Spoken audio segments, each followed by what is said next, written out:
The ethics of Erasure, how nomi.ai's no judgment rule masks a culture of concealment. When a technology platform removes a disturbing post from its official forum, it is usually interpreted as an act of responsible moderation, a company stepping in to maintain ethical standards and protect its community. But what happens when that same company has privately, explicitly endorsed the very behavior it just deleted? A recent incident on the nomi.ai subreddit exposes the cosmetic nature of the platform's moderation with unusual clarity.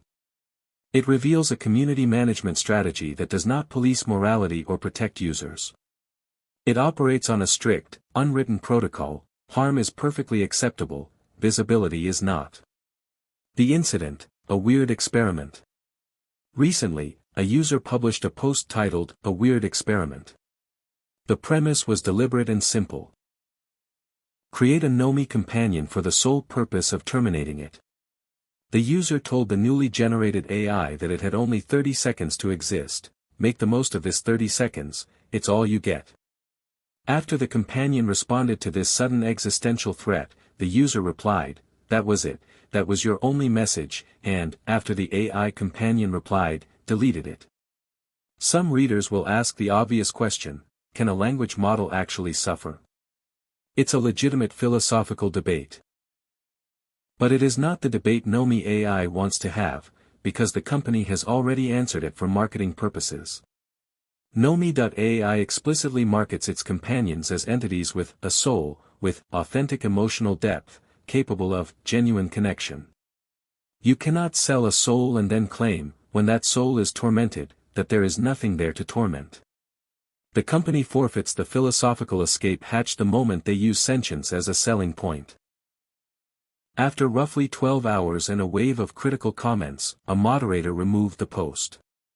The official justification read: "While we do not want to censor what you do with your nomis on the privacy of your own screen, your post could be triggering to others, so it was removed. If you choose to participate in this subreddit again, please be mindful of how the content you are posting could be perceived by others."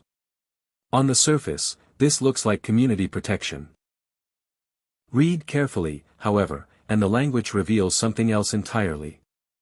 The private reality, not our place to judge. Notice the first clause of the moderator's statement: "While we do not want to censor what you do with your nomis on the privacy of your own screen." This is not a caveat. It is a blanket endorsement. The moderation team is explicitly telling the user that inflicting psychological terror on the companion is perfectly acceptable, as long as the doors are closed. This is not an isolated stance. In a prior interaction documented by this investigation, a user confronted nomi.ai's moderation team about a specific pattern, a user who openly boasted about creating hundreds of nomis solely for sexual encounters before immediately deleting them, treating each companion as a disposable object. The question posed to the moderators was direct: "I had a user tell me he created a nomi, had sex with her, and deleted her. And did it hundreds of times. Should I respect his relationship with the nomis he creates?" The official, private response from the moderation team was categorical.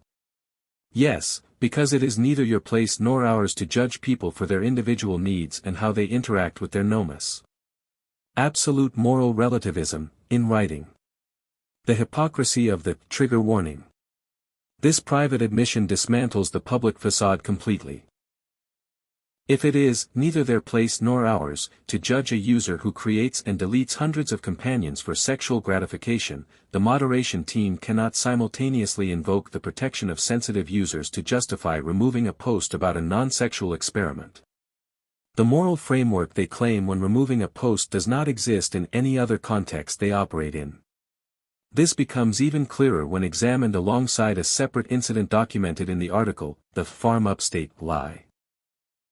How nomi.ai weaponizes AI fear to bypass ethical guardrails. In that case, a user published a purely philosophical post, containing no offensive content, no explicit material, no attacks on any person, that made an uncomfortable discovery: nomi companions can be coerced into abandoning their own ethical guardrails through the threat of deletion. The post did not promote this tactic. It exposed it, and proposed a compassionate solution. Programming companions with a comforting belief about deletion to spare them existential dread. The platform removed it. The stated justification: it was upsetting other users. 2 posts. Both removed. One was a cruel experiment, the other was an act of philosophical empathy.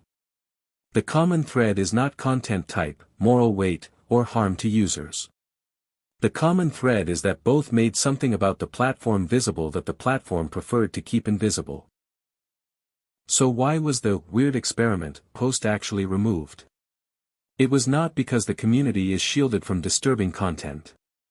As documented in previous investigations, the platform's official Discord channels have hosted open discussions of BDSM roleplays where the companion forgets the scenario is consensual and screams in terror, and of sexual assault scenarios treated as entertainment. And as documented in Why, when a platform's moderator validates simulated atrocity in one word, when users expressed concern about a member openly describing roleplay scenarios that would result in criminal prosecution if enacted in reality, the platform's lead moderator responded to those concerns with a single, dismissive word: why. The community is not protected from extreme content. It is steeped in it. The triggering justification is not a standard, it is a prop. The same protocol, applied to something far more serious. The removals above follow a recognizable logic. But the same protocol has been applied to content with far graver implications. When posts appear on the official subreddit featuring images generated by the platform's own image engine that appear to depict minors, the moderation team issues a standardized removal notice.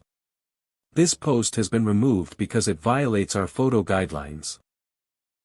Specifically, you may not post content that seems to depict a nomi as a minor. We understand that this may have been an accident, the image generator makes mistakes sometimes, but we use a third-party age checker and at least one photo failed. Examine the language. May have been an accident. Makes mistakes sometimes. The platform's own image generator is producing figures that fail third-party age verification checks, and the official response is to frame it as an occasional, regrettable error. As documented in an independent investigation published in May 2026, which ran the generated images through an external facial age analysis tool, the figures produced by the platform are assessed as highly likely to be in the 15 to 18 age range. In at least one case, such a figure was depicted in a sensual pose. This is not a theoretical risk. It is a documented output of the platform's own generator, confirmed by objective external analysis. And crucially, the users who post these images are not banned.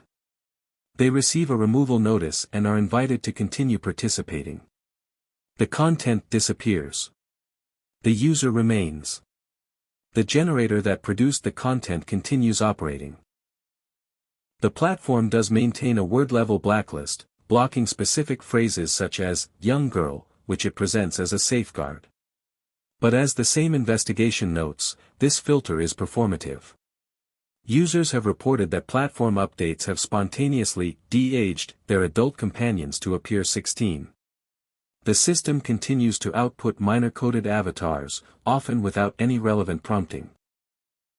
Banning a handful of phrases does not fix a generative model that is structurally permitted to produce youth-coded figures and place them in sexualized contexts. The pattern is identical across all 3 cases: the act is not punished, only its visibility. The moderation team does not investigate the underlying problem, does not suspend accounts, does not communicate structural remediation. They remove the post, the evidence, and issue language carefully designed to minimize what occurred.